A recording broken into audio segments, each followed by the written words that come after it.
മറുനാടൻ Malayali young India Calicut PR ഏജൻസിയുമായി ചേർന്ന് നടത്തിയ ലോക്സഭാ തെരഞ്ഞെടുപ്പ് 2024 പ്രീ പോൾ ഇലക്ഷൻ സർവേയുടെ ഫലം പുറത്തുവിടുകയാണ്. പത്തനംതിട്ട, മാവേലിക്കര, കൊല്ലം, ആറ്റിങ്ങൽ, തിരുവനന്തപുരം എന്നീ 5 മണ്ഡലങ്ങളുടെ ഫലമാണ് ഇപ്പോൾ പുറത്തുവിടുന്നത്. ഇക്കഴിഞ്ഞ ഏപ്രിൽ 8, 9, 10, 11, 12 തീയതികളിലായി മറുനാടൻ ടീം കേരളത്തിലെ മുഴുവൻ മണ്ഡലങ്ങളിലുമെത്തി. നേരിട്ട് വോട്ടർമാരെ കണ്ടാണ് സർവേ നടത്തിയത്. ഏറ്റവും പ്രധാനം ഇതൊരു സ്വതന്ത്രമായ അഭിപ്രായ സർവേയാണെന്നാണ്. മറുനാടൻ മലയാളിയുടെ രാഷ്ട്രീയ നിലപാടുമായി ഈ സർവേക്ക് യാതൊരുവിധ ബന്ധവുമില്ല.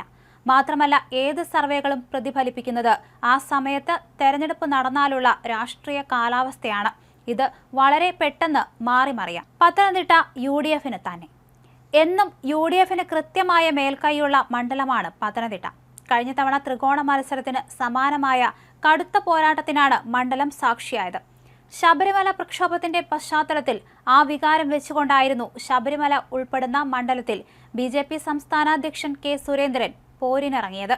അദ്ദേഹം 2.98 ലക്ഷം വോട്ട് പിടിച്ചത് ഏവരെയും ഞെട്ടിച്ചിരുന്നു.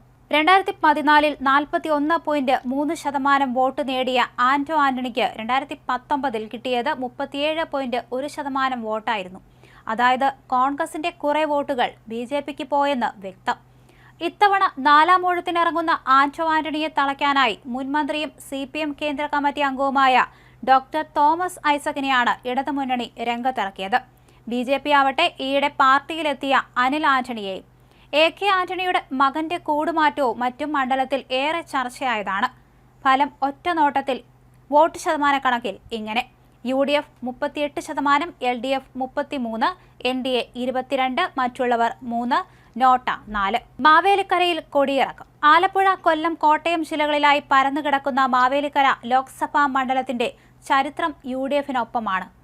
1962 മണ്ഡലം രൂപീകൃതമായ ആദ്യ തെരഞ്ഞെടുപ്പിൽ വിജയം കോൺഗ്രസിനായിരുന്നു. 84 ജനതാ പാർട്ടിയുടെ തമ്പാൻ തോമസും 2004 CPMലെ CS സുജാതയും ജയിച്ചതൊഴിച്ചാൽ കോൺഗ്രസ് കോട്ട തന്നെയായിരുന്നു ഇവിടം. 2009 മണ്ഡല പുനർനിർണയത്തിൽ മാവേലിക്കര സംവരണ മണ്ഡലമായി. അന്ന് തുടങ്ങിയതാണ് ഇവിടത്തെ കൊടിക്കുന്നിൽ യുഗം. അടൂരിലെ സിറ്റിംഗ് MP ആയിരുന്ന കൊടിക്കുന്നിൽ സുരേഷ് ആ തെരഞ്ഞെടുപ്പിലാണ് മാവേലിക്കരയിൽ എത്തുന്നത്. അന്ന് കൂറ്റൻ വിജയം മണ്ഡലത്തിൽ സ്വന്തമാക്കാൻ കൊടിക്കുന്നിലിന് കഴിഞ്ഞു. 2014 19 അദ്ദേഹം വിജയം ആവർത്തിച്ചു. 2019 LDFലെ ചിറ്റയം ഗോപകുമാറിനെതിരെ 61,138 വോട്ടിന്റെ ഭൂരിപക്ഷത്തിലായിരുന്നു കൊടിക്കുന്നിലിന്റെ വിജയം. ഇക്കുറി 4ാം അംഗത്തിനിറങ്ങുകയാണ് കൊടിക്കുന്നിൽ. മറുവശത്ത് LDF മത്സരിപ്പിക്കുന്നത് യുവ നേതാവ് CA അരുൺകുമാറിനെയാണ്. NDAയ്ക്ക് വേണ്ടി BDJS നേതാവ് ബൈജു കലാശാലയും രംഗത്തുണ്ട്. മറുനാടൻ സർവേ പ്രകാരം ഇവിടെ അട്ടിമറിയുടെ സൂചനയുണ്ട്. 3% വോട്ടിന് ഇവിടെ LDF ആണ് മുന്നിൽ. ഫലം ഒറ്റനോട്ടത്തിൽ വോട്ട് ശതമാനക്കണക്കിൽ LDF 44%, UDF 41%, NDA 9%, മറ്റുള്ളവർ 1%, നോട്ട 5%. കൊല്ലത്താര്? 2014 മുമ്പ് കൊല്ലത്ത് നിന്ന് 2 തവണ ഇടതു ബാനറിൽ MP-യായ NK പ്രേമചന്ദ്രനെയാണ് RSP UDFന് വേണ്ടി രംഗത്തിറക്കിയത്. മുതിർന്ന CPM നേതാവ് MA ബേബിയായിരുന്നു എതിരാളി. പിണറായിയുടെ മാരകമായ പ്രയോഗം വരെ ചർച്ചയായ തെരഞ്ഞെടുപ്പിൽ പ്രേമചന്ദ്രൻ 37,649 വോട്ടിന്റെ ഭൂരിപക്ഷത്തിന് ജയിച്ചു. 2019 1,48,856 വോട്ടിന്റെ റെക്കോർഡ് ഭൂരിപക്ഷത്തിനാണ് ഇപ്പോഴത്തെ സംസ്ഥാന ധനമന്ത്രി KN ബാലഗോപാലിനെ പ്രേമചന്ദ്രൻ പരാജയപ്പെടുത്തിയത്. ഇപ്പോൾ ഹാട്രിക് വിജയം നേടി പ്രേമചന്ദ്രൻ വീണ്ടും മത്സരിക്കുകയാണ്. ജനകീയനായ പ്രേമചന്ദ്രനെ നേരിടാൻ നടനും കൊല്ലം MLAയുമായ M. മുകേഷിനെയാണ് CPM രംഗത്തിറക്കിയിരിക്കുന്നത്. നടൻ G. കൃഷ്ണകുമാറിനെയാണ് ഇവിടെ BJP രംഗത്തിറക്കിയത്. മറുനാടൻ സർവേ പ്രകാരം 7% വോട്ടിന്റെ മാർജിന് UDF ഇവിടെ മുന്നിലാണ്. ഫലം ഒറ്റനോട്ടത്തിൽ വോട്ട് ശതമാനക്കണക്കിൽ UDF 42%, LDF 35%, NDA 21%, മറ്റുള്ളവർ 1%, നോട്ട 1%. ആറ്റിങ്ങലിൽ അട്ടിമറിയോ? മണ്ഡല പുനർനിർണയത്തിനു ശേഷമുള്ള 2 തെരഞ്ഞെടുപ്പുകളിലും ഇടത് സ്ഥാനാർത്ഥിയായ A. സമ്പത്താണ് ഇവിടെ വിജയിച്ചത്. 2019 ഇതിന് മാറ്റമുണ്ടാകുന്നതും അടൂർ പ്രകാശിലൂടെ മണ്ഡലം UDF പിടിച്ചെടുക്കുന്നതും.